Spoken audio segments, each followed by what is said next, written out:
ఓం శ్రీ మాత్రే నమః. ఛానల్లోకి స్వాగతమండి. జ్యోతిష శాస్త్రం ప్రకారం రేపటి నుండి కర్కాటక రాశి వారికి చాలా ప్రత్యేకమైనదిగా ఉండనుంది. దాదాపు 50 సంవత్సరాల తరువాత అరుదైన యోగాలు ఏర్పడనున్నాయి. ఇక ఇప్పటి నుంచి మీకు గోల్డెన్ టైం స్టార్ట్ అయింది. 50 సంవత్సరాల తరువాత ఏర్పడుతున్న ఈ యోగం కారణంగా ఈ రాశివారు ఆర్థికంగా బలపడతారని, అలాగే మీరు చెప్పింది అందరికీ వేదమని పండితులు చెబుతున్నారు. మరి ఇంతటి విశేషమైన సమయంలో ఈ రాశివారికి ఏ అంశంలో కలిసి వస్తుంది, అలాగే ఏ అంశాలలో జాగ్రత్తలు తీసుకోవాలి అనే అంశాలతో పాటుగా ఈ సమయంలో మీరు చేసుకోవలసిన దేవతారాధన, అలాగే పాటించవలసిన పరిహారాల గురించి ఈ వీడియోలో మనం వివరంగా తెలుసుకుందాం. కానీ అంతకంటే ముందుగా మీరు కనుక మన ఛానల్ని ఇప్పటి వరకు సబ్స్క్రైబ్ చేసుకోకపోతే సబ్స్క్రైబ్ చేసుకొని పక్కనే ఉన్న బెల్ ఐకాన్ నొక్కి ఆల్ సెలెక్ట్ చేసుకుంటే మేము ఇలాంటి వీడియోస్ అప్లోడ్ చేయగానే ముందుగా మీకు నోటిఫికేషన్ వస్తుంది. వీడియోని ఎక్కడా కూడా స్కిప్ చేయకుండా చివరి వరకు చూస్తేనే మేమేం చెబుతున్నామో మీకు పూర్తిగా అర్థమవుతుంది. ఇక వివరాల్లోకి వెళ్ళిపోతే ఈ సమయంలో శుక్రుడు తన సొంత రాశిలోకి ప్రవేశిస్తాడు. ఇది మాలవ్య రాజయోగాన్ని సృష్టిస్తుంది. దీంతో పాటు బుధుడు సూర్యుడి కలయిక ద్వారా బుధాదిత్య రాజయోగం కూడా ఏర్పడుతుంది. ఈ రెండు శుభయోగాలు కలిసి ఏర్పడటంతో రానున్న సమయం ఈ రాశి వారికి అదృష్టాన్ని తీసుకువస్తుంది. మీరు నమ్మినా నమ్మకపోయినా రేపటి నుంచి మీ జీవితంలో ఎన్నో కీలకమైన మార్పులు చోటు చేసుకోబోతున్నాయి. మీ లైఫ్లో సరికొత్త పరిణామాలు చూస్తారు. జీవితంలో ఇప్పటి వరకు మీరు చూడనంత డబ్బును, అదృష్టాన్ని సైతం చూస్తారు. ఉద్యోగ, వ్యాపారం, ఆరోగ్యం ఇలా ఎన్నో వ్యవహారాలలో మీరు అనుకున్నది ఖచ్చితంగా 100% సాధిస్తారు. మీరు ఎంతో ఉన్నత స్థాయికి చేరుకోబోతున్నారు. ముఖ్యంగా ఈ యోగ ప్రభావం ఈ రాశి వారి జీవితంపై ఏ విధంగా ఉంటుంది అనే విషయాన్ని గురించి చూసుకున్నట్లయితే, వీరి జీవితంలోకి కొత్తగా స్నేహితులు రావచ్చు. అలాగే వీరి మేధోపరమైన కృషికి తగిన ప్రతిఫలం లభిస్తుంది. పనిలో ఉత్సాహంగా ఉంటారు. ముఖ్యంగా చేస్తున్నటువంటి ఉద్యోగంలో మార్పు వచ్చే అవకాశం ఉంది. దైవ కార్యక్రమాల పట్ల ఆసక్తి కనబరుస్తారు.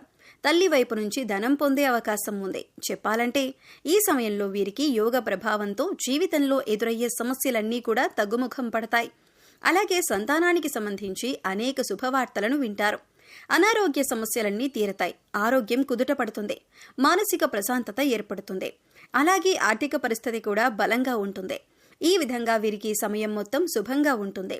ముఖ్యంగా వ్యాపారులకు ఈ సమయం చాలా అనుకూలంగా ఉంటుంది. నూతన వ్యాపారాలను ప్రారంభించడానికి, కొత్త పెట్టుబడులు పెట్టడానికి ఈ సమయం కలిసి వస్తుంది. అలాగే వీరికి ఈ సమయంలో వ్యాపారపరంగా ఊహించిన రీతిలో ఆకస్మిక ధనలాభం కలిగే యోగం ఉంది. అలాగే విదేశాల్లో వ్యాపార విస్తరణకు వీరు ఎప్పటినుంచో చేసే ప్రయత్నాలు ఈ సమయంలో ఖచ్చితంగా ముందుకు వెళ్తాయి. వ్యాపారపరంగా మంచి పురోగతి ఉంటుంది. అలాగే వ్యాపారపరంగా కుటుంబ సభ్యులకు సహకారం వీరికి లభిస్తుంది. ముఖ్యంగా రియల్ ఎస్టేట్ రంగంలో ఉన్నవారికి ఈ సమయం అద్భుతంగా ఉంటుంది.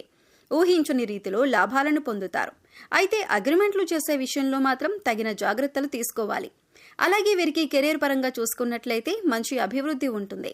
సానుకూల ఫలితాలు పొందుతారు. ముఖ్యంగా చేతి వృత్తుల వారికి అనేక నూతన అవకాశాలు లభించటంతో ఆదాయ మార్గాలు పెరుగుతాయి. అలాగే వ్యవసాయదారులకు, కార్మికులకు, చేనేత పరిశ్రమల వారికి ఈ సమయం శ్రమకు తగిన ఫలితాన్ని అందిస్తుంది. వీరికి ఆర్థికంగా బలం చేకూరుతుంది. అలాగే ఈ సమయంలో వీరికి ఉద్యోగపరంగా అద్భుతంగా ఉంటుంది. శ్రమకు తగిన ఫలితాన్ని పొందటంతో పాటుగా పై అధికారుల నుంచి, పనిచేసేటటువంటి సంస్థల నుంచి మంచి గుర్తింపును పొందుతారు. అలాగే ఉద్యోగపరంగా సంఘంలో మంచి పేరు ప్రఖ్యాతలు లభిస్తాయి.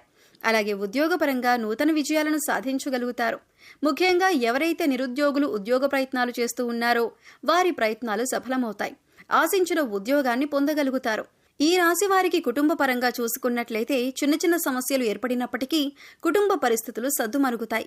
కుటుంబ సభ్యులతో కలిసి ఆహ్లాదకరంగా గడుపుతారు. ముఖ్యంగా తల్లిదండ్రులుగా కలిసి విహారయాత్రలు వంటివి చేసే అవకాశం ఉంది. అలాగే బంధుమిత్రులతో సమయాన్ని గడుపుతారు.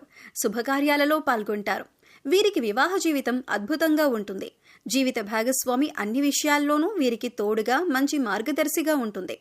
అలాగే సంతానపరంగా శుభవార్తలు వింటారు. ముఖ్యంగా సంఘంలో మీ సంతానం వలన కీర్తి ప్రతిష్టలు పెరుగుతాయి. ముఖ్యంగా ఈ సమయంలో సంతానపరంగా విశేషమైనటువంటి ఫలితాలను పొందుతారు. ఆనందం రెట్టింపు అవుతుంది. అలాగే ఎవరైతే వివాహ ప్రయత్నాలు చేస్తూ విసిగిపోయి ఉన్నారో వారికి ఈ సమయంలో ఖచ్చితంగా వివాహ ప్రయత్నాలు ఫలిస్తాయి. ఇక వీరికి విద్యాపరంగా చూసుకున్నట్లయితే విద్యార్థులు ఈ సమయంలో మరింత శ్రమించాల్సి ఉంటుంది. ఎందుకంటే విద్యాపరంగా ఈ సమయంలో ఎన్నో నూతన సవాళ్లను ఎదుర్కోవాల్సి ఉంటుంది. ముఖ్యంగా పోటీ పరీక్షల్లో పాల్గొనేవారు ఈ సమయంలో చదువుపై కాస్త ఏకాగ్రతను పెంచుకోవాల్సి ఉంటుంది. లేదంటే ఆశించిన విజయాలను సాధించలేకపోతారు. అలాగే ఈ సమయంలో రాజకీయ నాయకులు కొన్ని సవాళ్లను ఎదుర్కొన్నప్పటికీ సంఘంలో మంచి పేరు ప్రఖ్యాతలను సంపాదించుకుంటారు. అలాగే క్రీడాకారులకు, కళాకారులకు ఆశించిన ఫలితాలు లభిస్తాయి. అలాగే ఈ సమయంలో వీరికి ఆర్థిక పరంగా అద్భుతంగా ఉంటుంది. ఆదాయం పెరుగుతుంది. దీంతో గతంలో చేసినటువంటి రుణాలన్నీ కూడా తీర్చగలుగుతారు. అలాగే నూతన వాహనాలను, బంగారం, ఆభరణాలను, స్థలాలను కొనటానికి ప్రయత్నిస్తారు. అయితే ఆదాయం ఎంత ఉన్నప్పటికీ ఖర్చు కూడా పెరిగే అవకాశం ఉంది. కాబట్టి ఖర్చు విషయంలో కాస్త జాగ్రత్తగా ఉండాలి. ముఖ్యంగా అవసరం లేని వస్తువులను కొనటం, ఆడంబరాలకు పోవటం వంటివి ఈ సమయంలో అస్సలు చేయకూడదు. అలాగే ఏదైనా సంస్థలో డబ్బులను ఇన్వెస్ట్ చేసే ముందు 1కి 10 సార్లు ఆలోచించుకోవటం, అనుభవజ్ఞుల సలహాలను పాటించడం చాలా మంచిదే. అలాగే ఈ సమయంలో వీరికి ఆరోగ్య పరిస్థితులు మెరుగుపడతాయి. అనారోగ్య సమస్యలన్నీ కూడా తొలగి ఆరోగ్యం కుదుటపడుతుంది. ముఖ్యంగా దీర్ఘకాలిక అనారోగ్య సమస్యల నుండి విముక్తి పొందుతారు. అయితే మారుతున్న వాతావరణ పరిస్థితుల ప్రభావం వీరిపై అధికంగా ఉంటుంది. కాబట్టి ఈ సమయంలో వీరు ఖచ్చితంగా తగిన ఆహార నియమాలను పాటించాలి. అలాగే పౌష్టికాహారం తీసుకోవాలి. సమయానికి నిద్రపోవాలి. ప్రతినిత్యం మెడిటేషన్, వ్యాయామం వంటివి చేయాలి. ఈ రాశివారు జీవితంలో మరిన్ని అద్భుత ఫలితాలను పొందటానికి చేయవలసినటువంటి దేవతారాధన గురించి చూసుకున్నట్లయితే ప్రతినిత్యం శివారాధన చేయాలి. అలాగే ఓం నమః శివాయ అనే పంచాక్షరి మంత్రాన్ని జపిస్తూ ఉండాలి. గురువారం రోజున దత్తాత్రేయుణ్ణి దర్శించుకుని నెయ్యి దీపాన్ని వెలిగించి దత్తాత్రేయ చరిత్రను పారాయణం చేయాలి. అలాగే గురువారం ఉపవాస నియమాన్ని పాటించాలి. అదేవిధంగా ప్రత్యక్ష దైవమైనటువంటి సూర్యభగవానునికి ప్రతినిత్యం నమస్కారాలు చేస్తూ ఆదిత్య హృదయాన్ని పారాయణం చేయాలి. అలాగే ప్రతినిత్యం కనకధార స్తోత్రం, లలితా సహస్రనామం పారాయణం చేయటం ద్వారా జీవితంలో మరిన్ని అద్భుత ఫలితాలను పొందుతారు. ఈ రాశివారు గ్రహదోషాలు తొలగించడం కొరకు పాటించవలసిన పరిహారాలను గురించి చూసుకున్నట్లయితే సోమ, శనివారం రోజుల్లో శివునికి రుద్రాభిషేకం చేయించుకోవాలి. ముఖ్యంగా మంగళవారం నియమాన్ని పాటిస్తూ మంగళవారం రోజున సుబ్రహ్మణ్య స్వామికి పంచామృతాలతో అభిషేకాన్ని చేయించాలి. అలాగే మంగళవారం రోజు ఆంజనేయ స్వామిని దర్శించుకుని తమలపాకుల మాలను, సింధూరాన్ని సమర్పించాలి. గోమాతకు నానబెట్టిన శనగలను తినిపించాలి. కాలభైరవ స్వామికి అమావాస్య, అష్టమి తిథుల్లో అభిషేకాన్ని చేయించుకుని కాలభైరవాష్టకాన్ని పఠించాలి.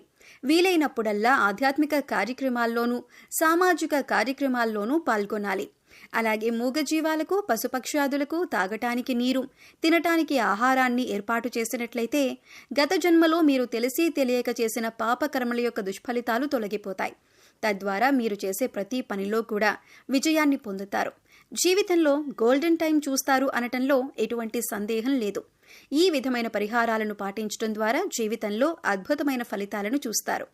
సో చూశారు కదండి, దాదాపు 50 ఏళ్ల తర్వాత ఏర్పడనున్న యోగంతో ఈ రాశి వారికి అపారమైన లక్ష్మీ కటాక్షం ఏ విధంగా కలగబోతున్నది, అలాగే ఈ సమయంలో వీరు జీవితంలో కలిగే మార్పులేమిటి, అదేవిధంగా వీరు జీవితంలో మరిన్ని అద్భుత ఫలితాలను పొందటం జరుగుతుంది. దానికి చేయవలసిన దేవతారాధనతో పాటుగా పాటించవలసిన పరిహారాలను గురించి కూడా ఈ వీడియోలో వివరంగా తెలుసుకున్నాం కదా. ఈ వీడియో మీకు నచ్చినట్లయితే లైక్ చేయండి. మీ ఫ్రెండ్స్ అండ్ ఫ్యామిలీ మెంబర్స్లో కర్కాటక రాశి వారు ఉన్నట్లయితే వారితో ఈ వీడియోని షేర్ చేసుకోండి.